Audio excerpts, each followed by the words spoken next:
এবারে ফেনী ও লক্ষ্মীপুরের বন্যার খবর জানাতে সরাসরি যোগ দিচ্ছেন আমাদের দুই সহকর্মী শফিকুজ্জামান রুবেল ও হাসান ওয়ালি। আমরা শুরুতেই যাচ্ছি ফেনীতে রুবেলের কাছে। রুবেল, বন্যার এখনকার বাস্তবতা জানাবেন আর ত্রাণ তৎপরতা কেমন চলছে ফেনীতে?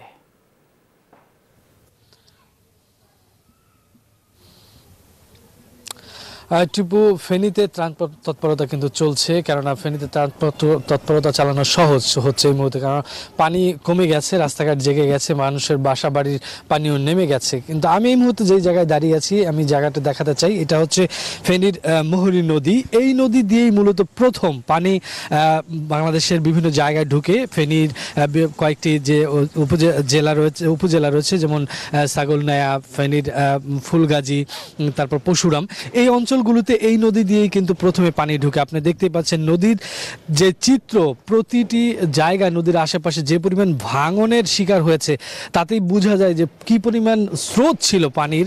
যেই স্রোত এই অঞ্চলের যারা প্রবীণ লোকজন তারা কোনো দিনই দেখেননি বলে আমাদেরকে কিছুক্ষণ আগে বলছিলেন, যে এই মুহুরী নদীর ইতিহাসে এই প্রথম কোনো বন্যার পানির স্রোতে এরকম ভাঙনের শিকার হয়েছে।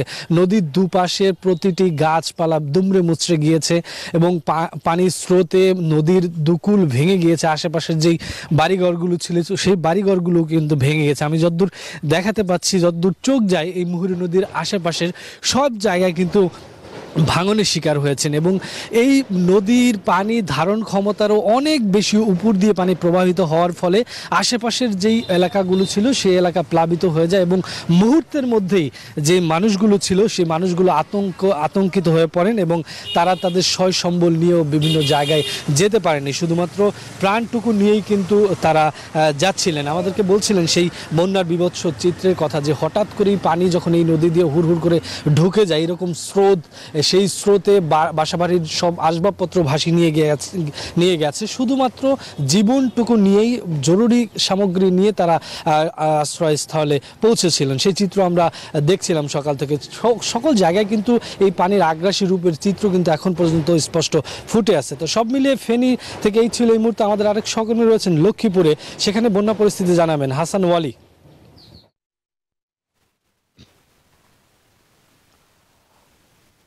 রুবেল, আপনাকে ধন্যবাদ। আপনি যেমনটি ফেনীর কথা জানাচ্ছিলেন, ফেনীতে কিছুটা পানি নামা শুরু হচ্ছে। লক্ষ্মীপুরের চিত্র কিন্তু কিছুটা ভিন্ন। আসলে লক্ষ্মীপুরে কিন্তু আমি যেই জায়গাটিতে রয়েছি, পূর্ব বিজয়নগর গ্রাম, এটি লক্ষ্মীপুর সদরের পুরো গ্রাম কিন্তু প্লাবিত। শত শত পরিবার, ঘর বাড়ি একেবারে পানির নিচে তলিয়ে গেছে। এই এলাকায় কিন্তু এখন পর্যন্ত কোনো ধরনের ত্রাণ সামগ্রী আসছেনি বলে এখানকার মানুষ অভিযোগ করছেন, যারা আসলে একেবারেই বানভাসী, বন্যা কবলিত হয়ে একেবারে ঘরবন্দি হয়ে রয়েছেন তারা।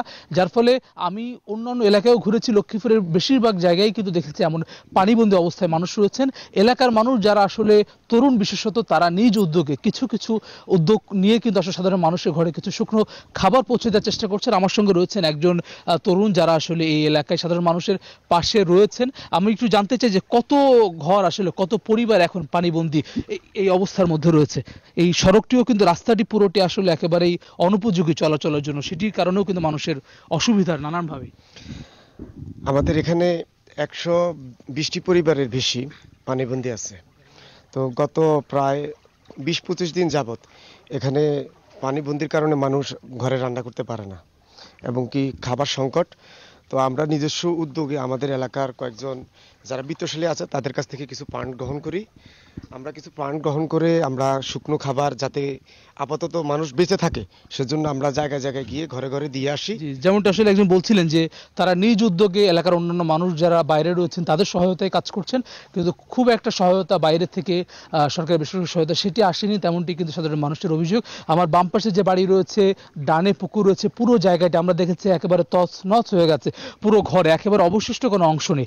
এই পানি নামার পরে যে কি অবস্থা হবে, কি ভয়াবহ অবস্থা হবে, সেটি চিন্তা করেই কিন্তু আসলে যে মানুষগুলো এখন পানিবন্দী হয়ে রয়েছেন তারাই কিন্তু আসলে একেবারে চিন্তার মধ্যে রয়েছেন। একেবারে ন্যূনতম খাবার পানি পর্যন্ত নেই। এই অবস্থার মধ্য দিয়ে লক্ষ্মীপুরের মানুষজন, প্রায় 8 লাখ মানুষ পানিবন্দী অবস্থায় রয়েছেন।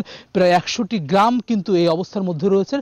তারা এই পানি কবলিত অবস্থার মধ্যে পানিবন্দী থেকে কিন্তু তাদের জীবন কাটাচ্ছেন। তারা কিছুটা আশা করছেন যে কিছু সহায়তা পেলে পরে কিন্তু তারা আসলে তাদের জীবনযাপন করতে পারবে। এই সড়কটি, যেমনটা আসলে একটু আগেই বলছিলাম, যে পুরো পানি, এবং এই পানি নেমে গেলেও আসলে।